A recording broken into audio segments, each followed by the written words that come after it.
System उसकी types cover कर ली।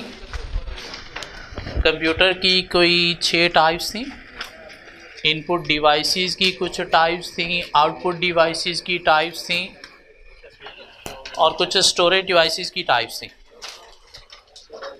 उसके बाद हमने कुछ नेटवर्क की बात की, नेटवर्क के एडवांटेज डिस्कस किए।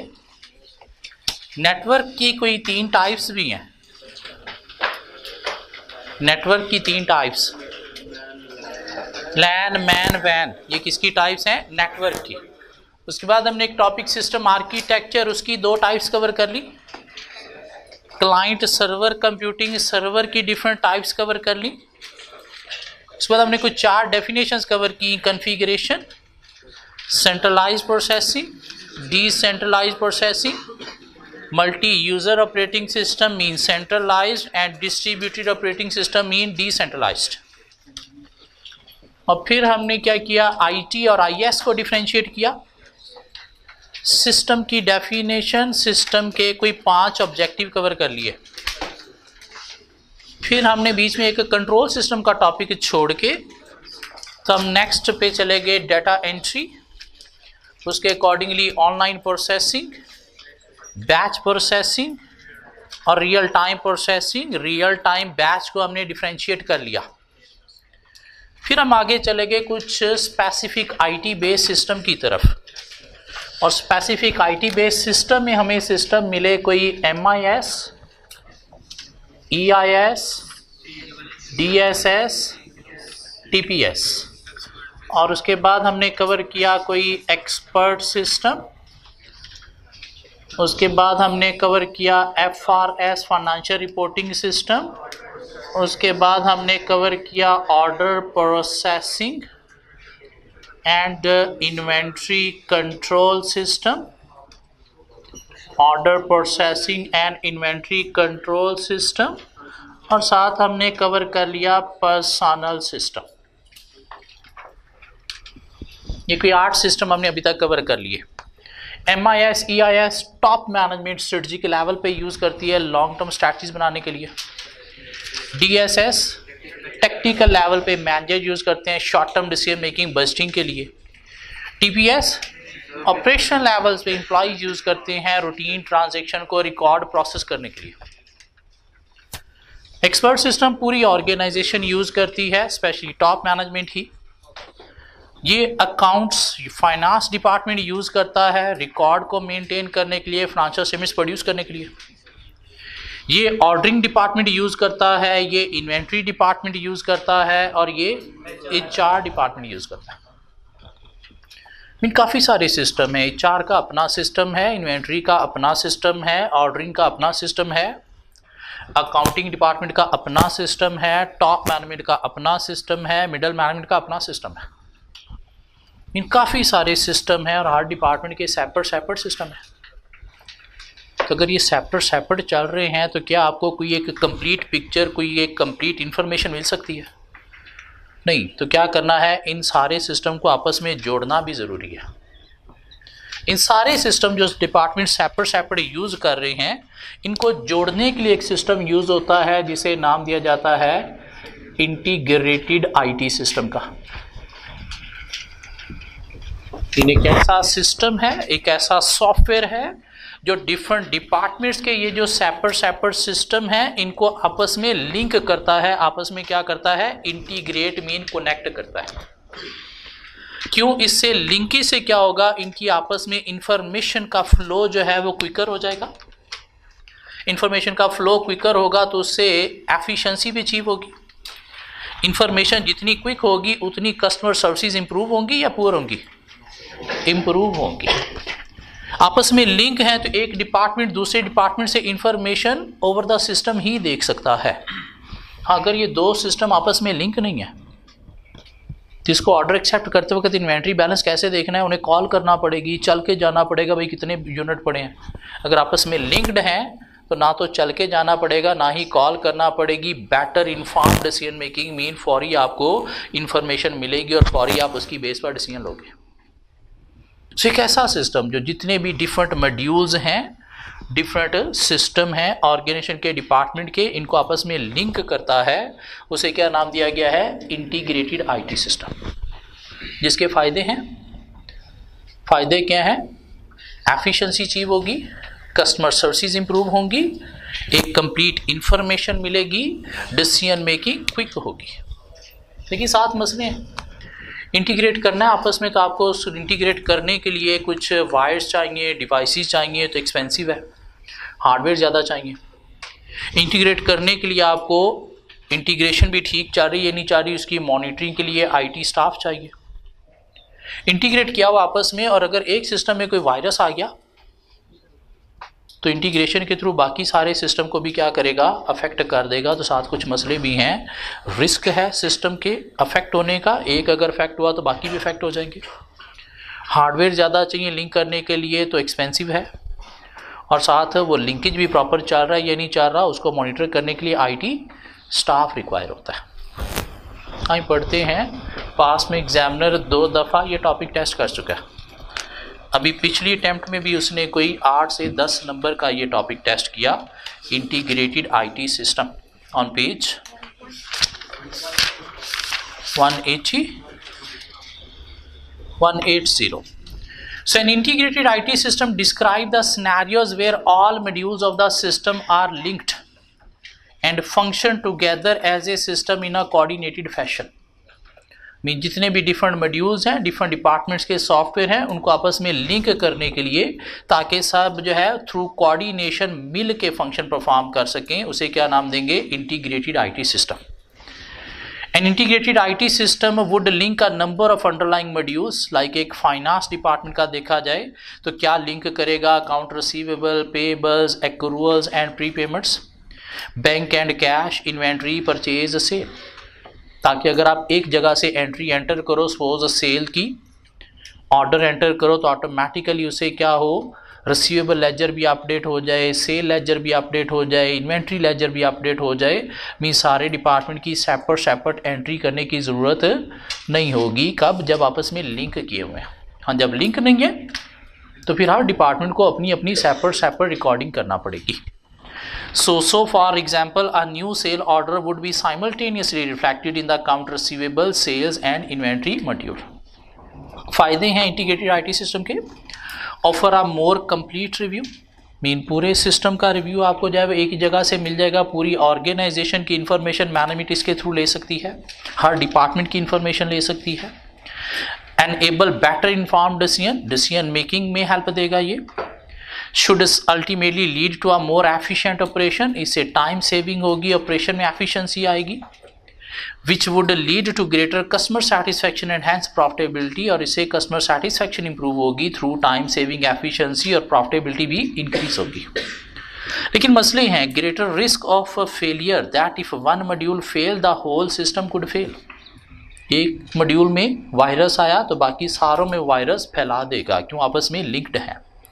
मोर complex and therefore prone to error, complex system में आपस में लिंकेज की हुई है तो एरर के चांसेस भी हो सकते हैं।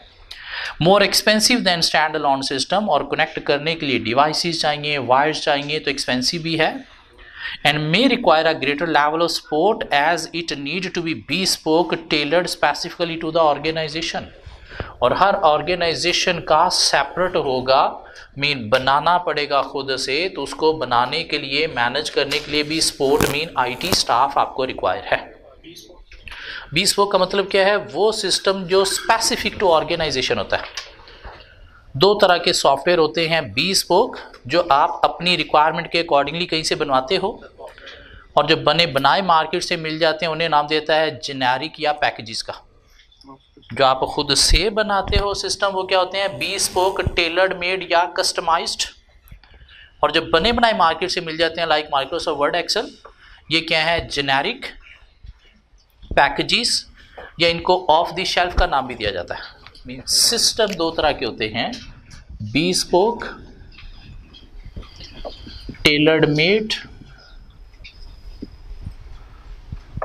या कस्टमाइज्ड, जिनको कस्टम बिल्ट का नाम भी दिया जाता है।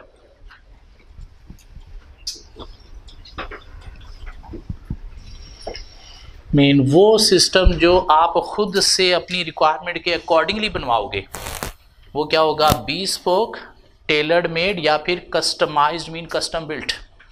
हाँ, वो जो बने बनाए मार्केट में सीरीज में आपको मिल जाते हैं, आपने खुद से अपनी रिक्वायरमेंट के अकॉर्डिंगली नहीं बनवाया, उसे नाम दिया जाएगा पैकेजेस। जेनेरिक मीन जनरल या फिर of the shelf. Of the shelf का मतलब क्या है, किसी शेल्फ पे पड़ा था, आपने वहाँ से ऑफ करके यूज़ कर लिया। ये माइक्रोसॉफ्ट वर्ड, एक्सेल वगैरह जो है ये क्या है, of the shelf packages generic. हाँ, एक कंपनी ने अपनी रिक्वायरमेंट के अकॉर्डिंगली कोई सॉफ्टवेयर बनवाया है तो वो क्या होगा, bespoke, टेलर्ड मेड या फिर कस्टम बिल्ट। तो ये जो इंटीग्रेटेड आईटी सिस्टम है, अब इसने किस किस मॉड्यूल को लिंक करना है ये डिपेंड करता है आपकी ऑर्गेनाइजेशन पे।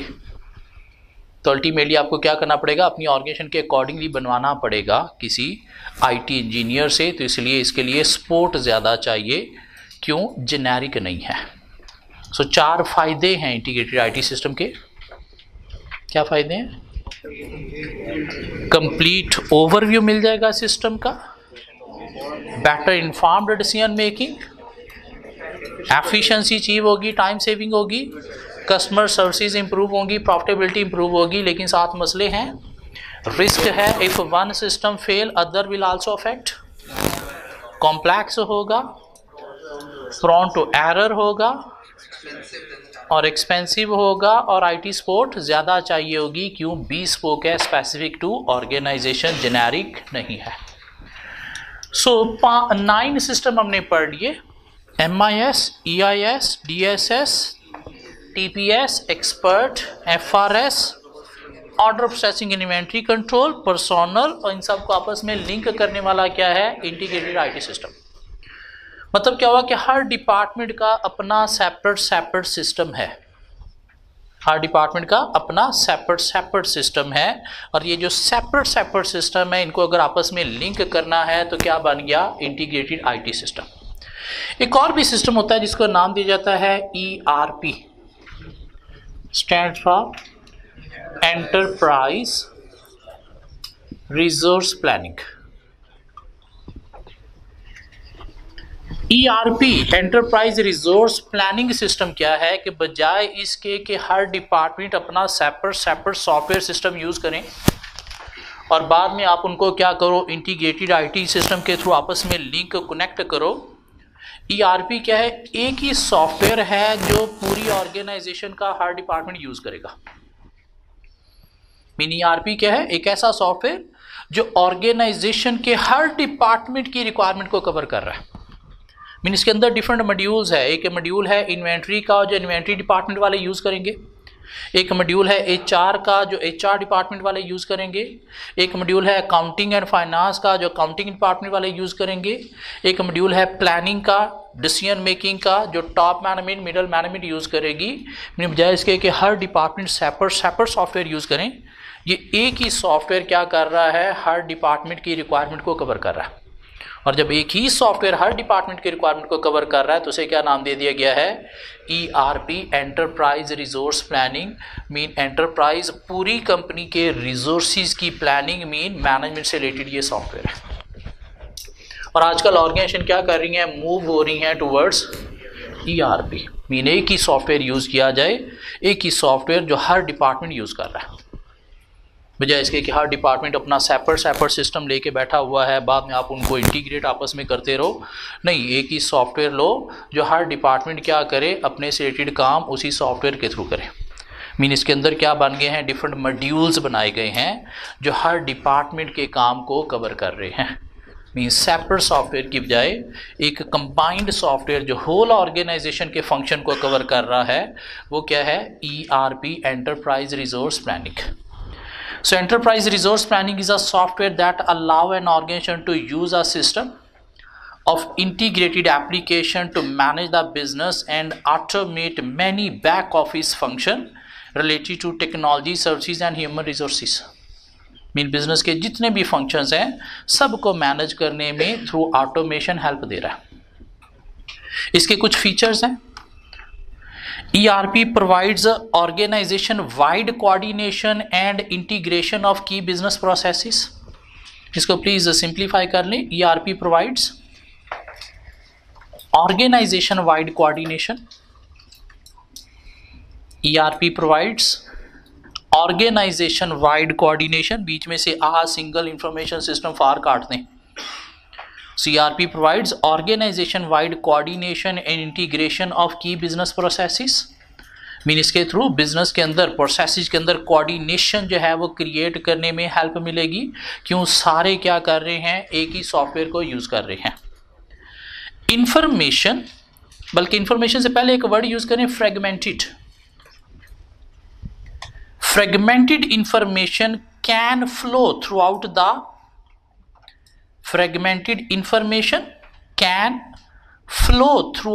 the business processes. बीच में से काटना क्या आपको? That was previously fragmented in different system. ये काटना है.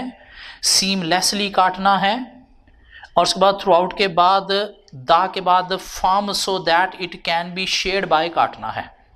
सो सेंटेंस क्या बन गया? Fragmented information can flow through out the business process in manufacturing, accounting, human resource and other areas. ये फ्रेगमेंटेड का मतलब क्या होता है? सेपरेट या डिफरेंट. मीन हर डिपार्टमेंट की डिफरेंट इंफॉर्मेशन है वो सारी एक ही सॉफ्टवेयर के अंदर क्या करेगी? फ्लो करेगी. मीन सारे प्रोसेसेस जो हैं एक ही सिस्टम के अंदर क्या होंगे? परफॉर्म किए जाएंगे. मतलब इसका ये है. तीसरा पॉइंट क्या है? Discrete business processes from sale, production, finance and logistic can be integrated into company wide business processes. Discrete बोलते हैं डिफरेंट या सेपरेट को, कि जो सेपरेट प्रोसेसेस हैं सेल के, प्रोडक्शन के, फाइनेंस के, लॉजिस्टिक में डिलीवरी के, वो सारे इंटीग्रेट हो जाएंगे किसके अंदर? एक ही कंपनी वाइड प्रोसेस, मीन एक ही सॉफ्टवेयर के अंदर. और उसके बाद चौथा पॉइंट क्या बन रहा है? Managers emerge with more precise and timely information for coordinating the daily operation of the business. किससे क्या होगा? मैनेजर्स को एक प्रिसाइज टाइमली इंफॉर्मेशन, मीन एक ही सॉफ्टवेयर से हर डिपार्टमेंट की इंफॉर्मेशन जो है वो टॉप मैनेजमेंट को मिल सकती है, जिसकी बेस पर डिसीजन मेकिंग क्या होगी? और ज़्यादा क्विक होगी. सो क्या 4-5 फीचर्स बने? पहला, ERP provides organisation wide coordination and integration of key business processes. Fragmented information can flow throughout business processes in manufacturing, accounting, human resource and other areas. Discrete business processes from sale, production, finance and logistics can be integrated into company-wide business processes. Chotha, the enterprise system collects data from various key business processes and store the data in a single comprehensive data repository. The enterprise system collect data from various key business processes. Mean हर department का data जो है ये system क्या करेगा? Collect करेगा. And store the data in a single comprehensive data repository. Repository बोलते हैं डिपॉजिट करना कहीं पे, एक मीन कंबाइंड डाटा करना. मीन हर डिपार्टमेंट का डाटा क्या करेगा? ये कंबाइन करके उसके बाद ले जाएगा कहाँ पे? Comprehensive data repository. Repository mean deposit bank के अंदर, मीन एक ही जगह पे, एक ही लोकेशन पे सारा डाटा क्या करेगा? कंबाइन कर देगा. And then managers emerge with more precise and timely information for coordinating the daily operation of the business. Mean managers को इंफॉर्मेशन जो है वो टाइमली बेसिस पे अवेलेबल होगी. तो 5 फीचर्स हैं. पहला फीचर क्या कहता है? कोऑर्डिनेशन अचीव करने में हेल्प मिलेगी. दूसरा फीचर क्या कह रहा है? कि डाटा जो है वो फ्लो करेगा डिफरेंट डिपार्टमेंट का एक ही सॉफ्टवेयर के अंदर. तीसरा क्या कह रहा है?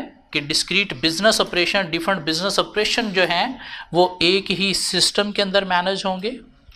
चौथा क्या कह रहा है? कि सारे डिपार्टमेंट्स का डाटा कलेक्ट करके कंबाइन किया जाएगा कंप्रीहेंसिव डाटा. किस चीज़ में? Repository. Repository mean combined bank या डिपॉजिट बैंक के अंदर. और पांचवा, मैनेजर्स को टाइमली इंफॉर्मेशन मिलेगी फॉर डिसीजन मेकिंग, मीन सारे डिपार्टमेंट्स के पास नहीं जाना पड़ेगा डाटा लेने के लिए, एक ही सॉफ्टवेयर के अंदर सारी रिपोर्ट्स आपको प्रोड्यूस हो जाएगी। पास में इनमें से 2 सिस्टम अभी तक एग्जामिनर ने टेस्ट नहीं किए। एक टीपीएस आज तक टेस्ट नहीं किया उसने, और एक ईआरपी आज तक उसने टेस्ट नहीं किया, एफआरएस भी उसने टेस्ट नहीं किया। से 3 सिस्टम उसने टेस्ट नहीं किए, बाकी सारे टेस्ट हो चुके हैं। एमआईएस, ईआईएस एक दफ़ा टेस्ट हो चुके हैं, डीएसएस 1 दफ़ा टेस्ट हो चुका है, एक्सपर्ट सिस्टम 2 दफ़ा टेस्ट हो चुका है, ऑर्डर प्रोसेसिंग इन्वेंट्री कंट्रोल शायद 2 से 3 दफ़ा टेस्ट हो चुका है, पर्सोनल सिस्टम 2 दफ़ा टेस्ट हो चुका है, इंटीग्रेटेड आईटी सिस्टम 2 दफ़ा टेस्ट हो चुका है, टीपीएस, एफआरएस और ईआरपी ये 3 सिस्टम उसने हमारे लिए छोड़े हुए हैं। यहाँ तक कोई 10 सिस्टम हमने कवर कर लिए। इस पेज से क्या करना है, ईआरपी की definition, 5 features, integrated IT system की definition, accounting and finance ERP में क्या मॉड्यूल्स कंबाइन किए जाते हैं, वो मॉड्यूल्स के नाम, receivables, payables, accruals, prepayments, cash, bank, inventory, purchase, sale, इसके 4 एडवांटेजेस और 4 डिसएडवांटेजेस। और पीछे हमने एक टॉपिक छोड़ा था कहीं पे, कंट्रोल सिस्टम। कंट्रोल सिस्टम क्या है?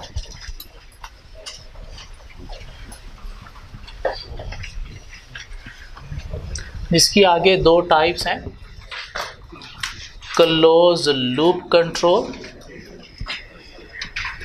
And open loop control.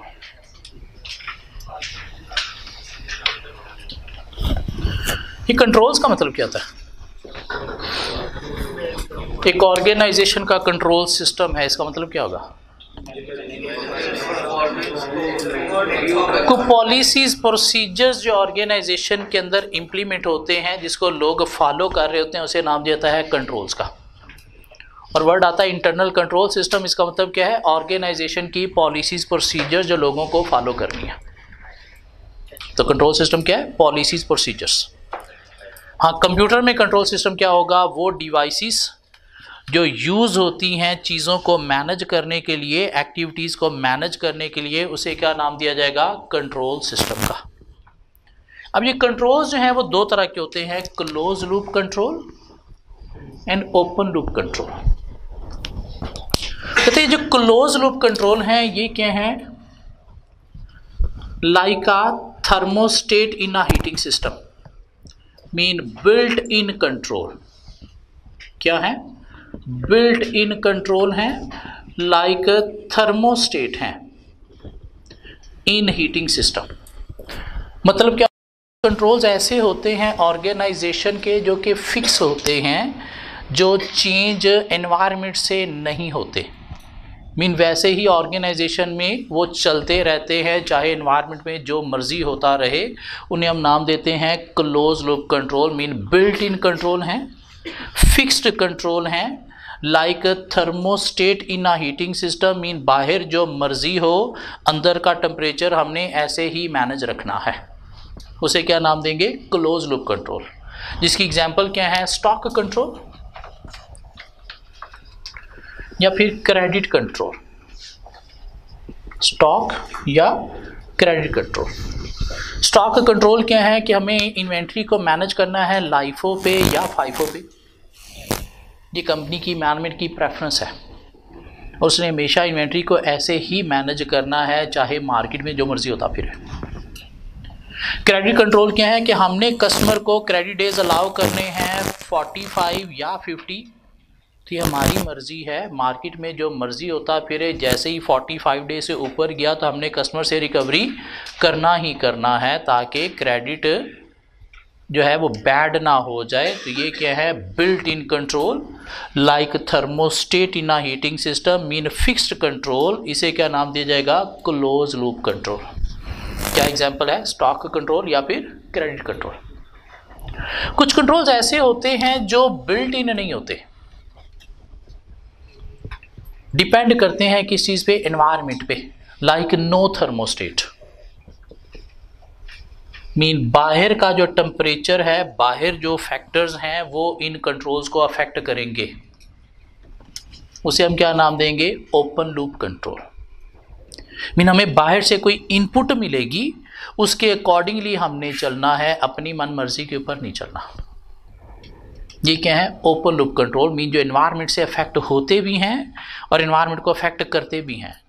क्या हो सकते हैं? हमारे प्राइसिंग कंट्रोल हो सकते हैं, या हमारे प्रोडक्शन कंट्रोल हो सकते हैं कि हमने कोई चीज़ प्रोड्यूस करनी है या नहीं करनी, डिपेंड करता है एनवायरनमेंट पे। प्राइस हमें क्या रखनी है, हाई रखनी है, लो रखनी है, डिपेंड करता है एनवायरनमेंट पे। तो इसे क्या नाम देंगे? Open loop control.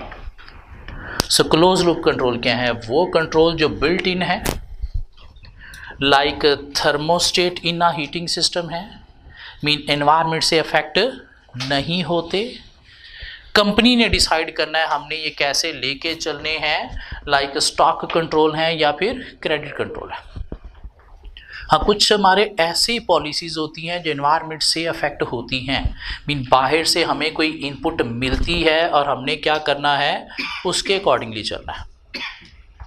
Like no thermostat, mean fix नहीं है, बिल्ट इन नहीं है। क्या है वो? प्राइसिंग कंट्रोल है कि हमें प्राइस कितनी चार्ज करनी है, डिपेंड करेगा एनवायरनमेंट पे। या क्या है? प्रोडक्शन कंट्रोल है कि हमें क्या चीज़ प्रोड्यूस करनी है, क्या नहीं करनी, डिपेंड करता है एनवायरनमेंट पे। यहाँ तक ये चीज़ क्लियर होती है।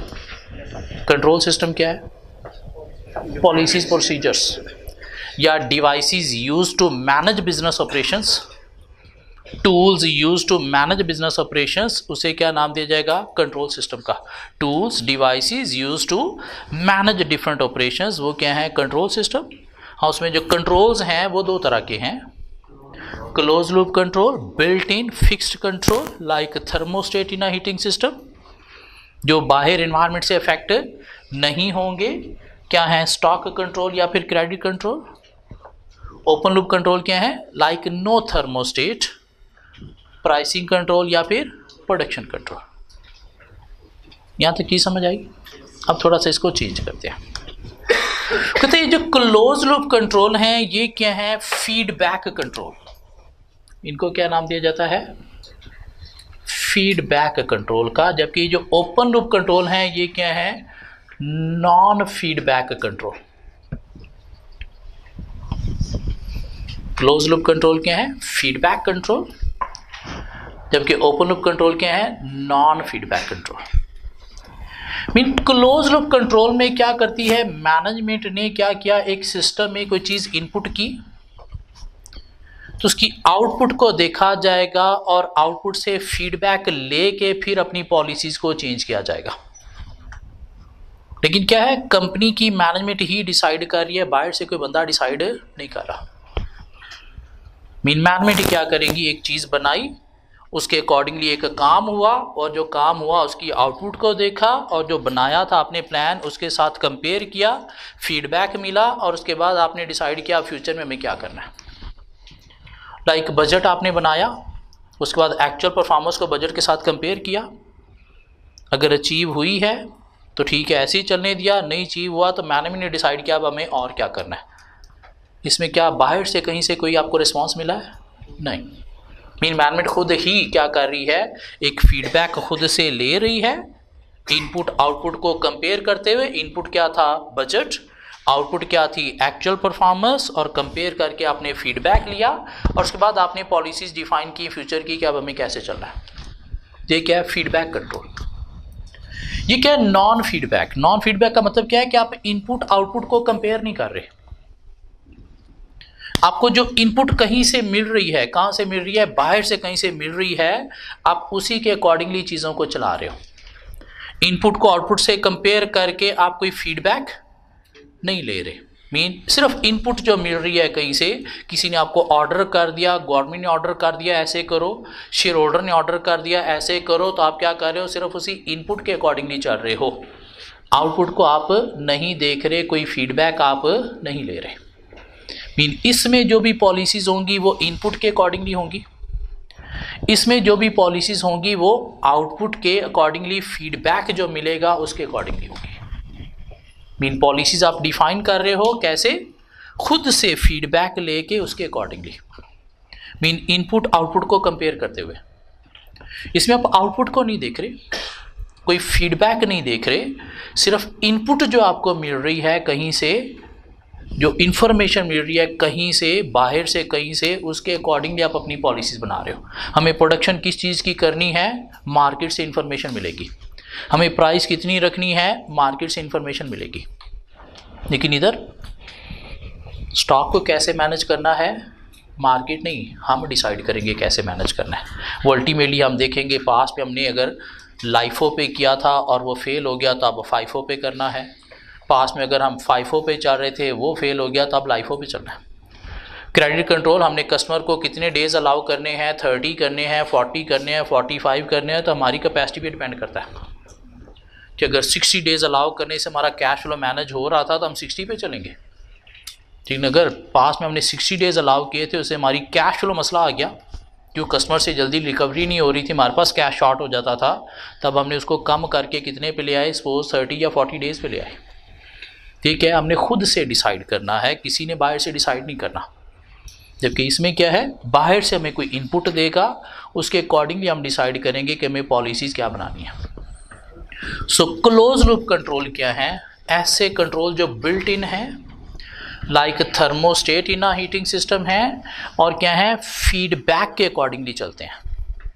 मीन इनपुट आउटपुट को कंपेयर करके फीडबैक मैनेजमेंट लेती है, मीन एनालाइज करती है, उसके बाद फिर इनको चेंज करती है। जबकि ओपन लूप कंट्रोल क्या है, like no thermostat, built in fix नहीं है, और नो फीडबैक है। मीन इनपुट जो मिलेगी सिर्फ उसी के अकॉर्डिंगली चलेंगे, आउटपुट कंपेयर करके फीडबैक उसमें नहीं लिया जाता। बस जो इनपुट मिली है उसके अकॉर्डिंगली हमने पॉलिसीज चेंज कर देनी है। हम पढ़ते हैं क्या कहता है control system. A control system is a system or of device are set of devices that manage, command, direct or regulate the behavior of other devices or system to achieve desired results। Mean क्या है, कुछ policies हैं जिसके through हम क्या करते हैं, behaviour of others like employees के बिहेवियर को, सिस्टम के बिहेवियर को मैनेज कंट्रोल करते हैं ताकि सब कुछ कंट्रोल्ड वे में चलता रहे। पॉलिसीज़ क्यों बनाई जाती हैं, कंट्रोल्स क्यों बनाए जाते हैं, बिहेवियर्स कंट्रोल करने के लिए, ताकि सब कुछ स्मूथ वे में चलता रहे। Types of control system, closed loop control. A closed loop system is also referred as a feedback control system.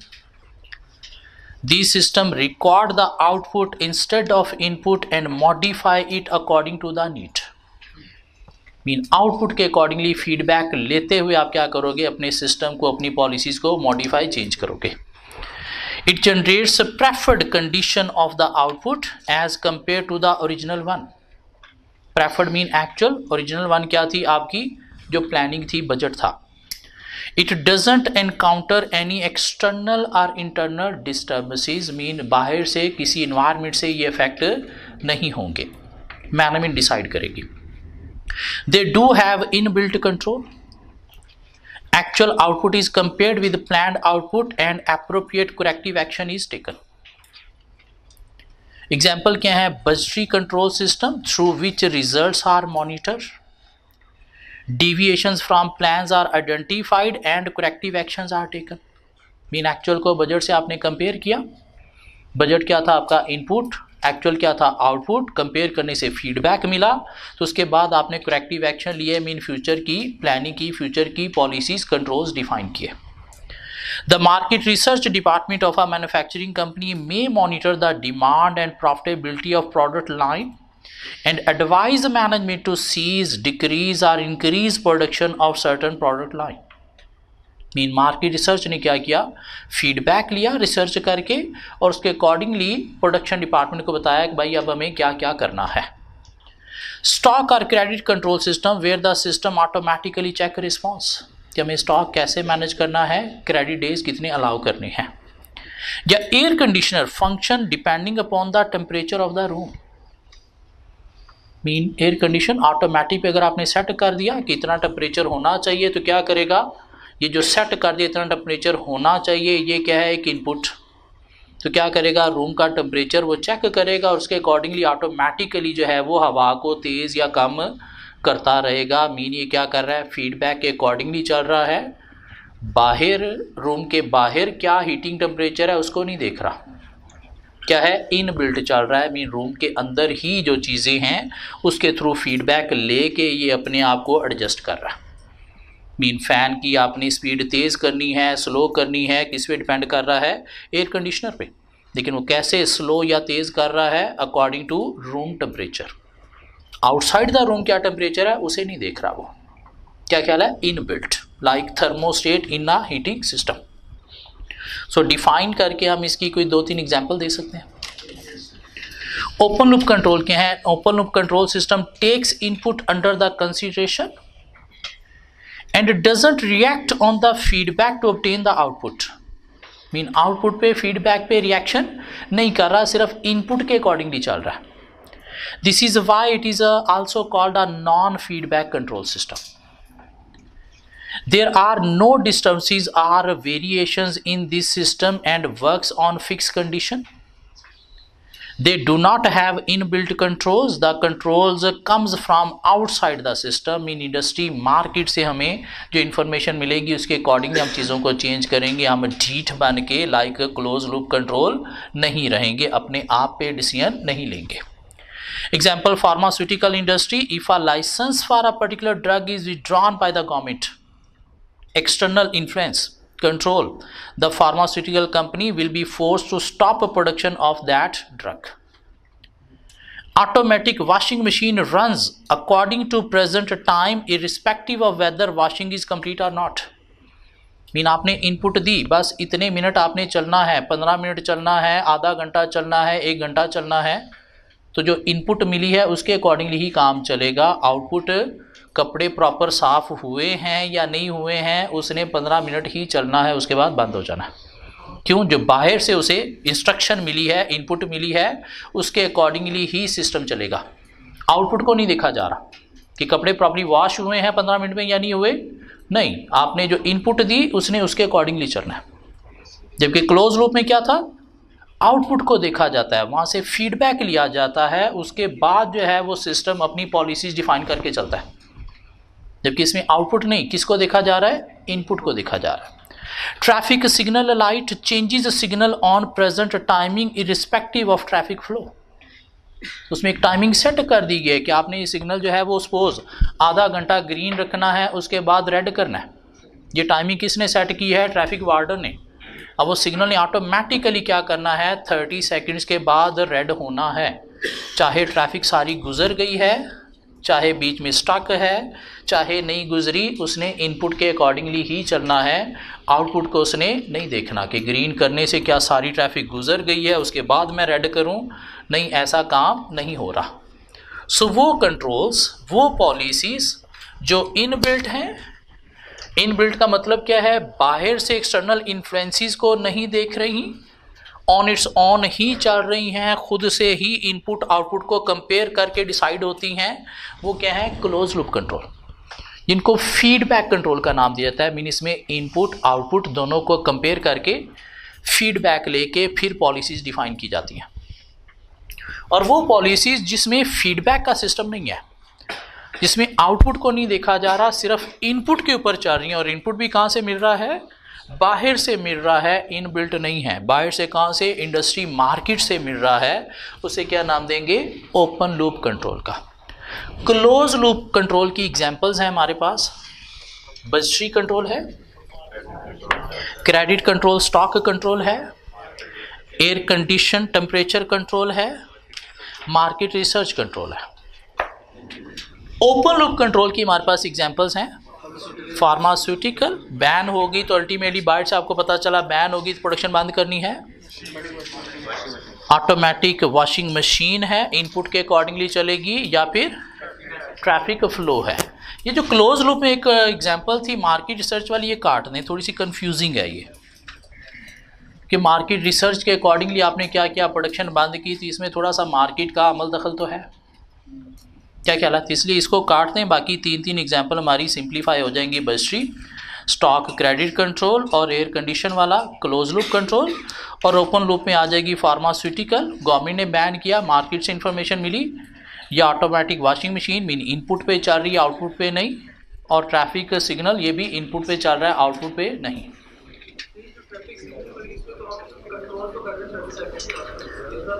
देखो इसका मतलब क्या है कि इनपुट पे ये पॉलिसी सिस्टम चल रहा है, आउटपुट पे नहीं। सिग्नल ग्रीन हुआ कितने सेकंड, जितना आपने इनपुट किया था सिर्फ उतने सेकंड, उतने में आउटपुट में ट्रैफिक सारी गुजरी है या नहीं गुजरी उस चीज़ को फोकस नहीं किया गया। वॉशिंग मशीन आपने टाइमिंग सेट की 15 मिनट भाई चलना है तूने, उसके बाद बंद होना है, चाहे कपड़े प्रॉपर वॉश हुए हैं या नहीं हुए, मीन आउटपुट को नहीं देखा जा रहा, सिर्फ इनपुट के अकॉर्डिंगली सिस्टम चल रहा है। आउटसाइड मीन बाहर से किसी ने इनपुट जो दी उसके अकॉर्डिंगली चलेगा, मशीन के अंदर पता नहीं क्या चल रहा है। हालांकि देखा जाए तो ऑटोमेटिक वॉशिंग मशीन को क्या करना चाहिए, जब कपड़े प्रॉपर्ली साफ हो गए उसके बाद खुद से बंद होना चाहिए, लेकिन वैसे नहीं हो रहा, मीन आउटपुट को नहीं देख रही, उसे हमने इनपुट दी बस भाई 15 मिनट तूने चलना है उसके बाद बंद हो जाना है। ठीक है, इनबिल्ट कंट्रोल नहीं है, बाहर से किसी इन्फ्लुएंस ने आपको जो बताया उसके अकॉर्डिंगली सिस्टम चला। अब कहता है कंट्रोल सिस्टम के कोई 5 एलिमेंट्स हैं, कंट्रोल सिस्टम के 5 एलिमेंट्स हैं। क्या है? Input, process, output. मीन इसमें कुछ इनपुट दी जाती है जो प्रोसेस होती है, उसके बाद आउटपुट प्रोड्यूस होती है। एक इसका एलिमेंट है सेंसर। सेंसर क्या करता है कि सिस्टम ने जो आउटपुट प्रोड्यूस की है उसे कौन की वैल्यू असाइन करेगा। एक इसका एलिमेंट है कंपैरेटर, जो क्या करेगा, सिस्टम ने जो आउटपुट प्रोड्यूस की है एक्चुअल इसको प्लान के साथ कंपेयर करेगा कि वाकई ही ठीक प्रोड्यूस की है या नहीं की। और प्लान क्या है? स्टैंडर्ड जो आपने ऑलरेडी पहले से डिफाइन किया हुआ था आउटपुट को कंपेयर करने के लिए। और एक है कंपैरेटर, कंपैरेटर कंपेयर करेगा। उसके बाद क्या है? इफेक्टर। इफेक्टर क्या करेगा? फीडबैक प्रोवाइड करेगा एक्चुअल प्लान के साथ कंपेयर करने से। सो 5 एलिमेंट्स हैं, इनपुट, प्रोसेस, आउटपुट। सेंसर जो आउटपुट प्रोड्यूस हुई है उसकी वैल्यू डिटरमाइन करेगा कि कितनी आउटपुट प्रोड्यूस हुई है। कंपैरेटर वो जो वैल्यू आउटपुट की आई है उसको कंपेयर करेगा विद स्टैंडर्ड। और स्टैंडर्ड क्या था? एक प्री डिटरमाइंड वैल्यू जो अचीव होनी चाहिए थी। और उसके बाद इफेक्टर जो क्या करेगा? फीडबैक प्रोवाइड करेगा अगेंस्ट एक्चुअल वर्सेस प्लांट। तो 5 कंपोनेंट्स हैं, input, process, output, sensor, comparator, standard and effector. इसमें स्टैंडर्ड क्या है? इनपुट है। स्टैंडर्ड क्या है? इनपुट है, जिसके अगेंस्ट आपने क्या किया? सेंसर मीन आउटपुट को कंपेयर किया। सेंसर क्या है? आउटपुट। स्टैंडर्ड क्या है? इनपुट। बीच में कंपैरेटर क्या कर रहा है? इनको कंपेयर कर रहा है। और इफेक्टर क्या कर रहा है? फीडबैक प्रोवाइड कर रहा है, specially in close loop control जो फीडबैक पे चलते हैं। सो कंट्रोल सिस्टम को डिफाइन किया जा सकता है 2 types with the help of 3 examples हम एक्सप्लेन कर सकते हैं। और 5 एलिमेंट्स हमें एक्सप्लेन करना आना चाहिए। पास में एग्जामिनर ने एक दफ़ा टेस्ट किया ऑटम 17 में, इसकी 2 types with the help of example और साथ इसके 5 एलिमेंट्स। ऑटम 17 में तो बीच में कोई 5 अटैम्प्ट्स अब हो चुकी हैं, दोबारा एग्जामिनर टेस्ट कर सकते हैं। इसलिए एक अच्छा सा रटा लगा लेना है इसको, ताकि अगर एग्जामिनर टेस्ट करे तो हम कुछ लिख सकें। चैप्टर 11 में आज तक कभी कोई सिनेरियो बेस्ड क्वेश्चन ऐसा टेस्ट नहीं हुआ। ऑलवेज रटा रटा रटा टेस्ट होता रहा है। और क्या टेस्ट होता रहा है आप लोग कल खुद से कवर करके आओगे, और जब मसला होगा मुझसे डिस्कस करोगे। मसला ना आने का मतलब है आपने कवर नहीं किया। क्यों? एक आध क्वेश्चन मसला आपके लिए करेगा कि इसका आंसर क्या लिखना है। स्पेशली अभी पिछली अटैम्प्ट में एग्जामिनर ने थोड़ा सा कंफ्यूजिंग सा क्वेश्चन टेस्ट किया था इस चैप्टर में से। होपफुली कल हम चैप्टर 9 स्टार्ट करेंगे, उसके बाद 10, और हमारा टारगेट है कोई 31 तक हमने हर सूरत वाइंड अप कर लेना है इजीली। क्योंकि चैप्टर 10 2 दिन का चैप्टर है, लेकिन फिर भी हम 3 दिन लगाएंगे उस पर। चैप्टर 9 3 दिन का चैप्टर है, उस पर भी हम कोई 4 दिन लगाएंगे, ताकि स्लोली चलते रहें, स्पीड ना हो। कल आप चैप्टर 11 का टेस्ट दे रहे हो, उससे नेक्स्ट फ्राइडे उससे नेक्स्ट फ्राइडे आप चैप्टर 9 का टेस्ट दे रहे हो।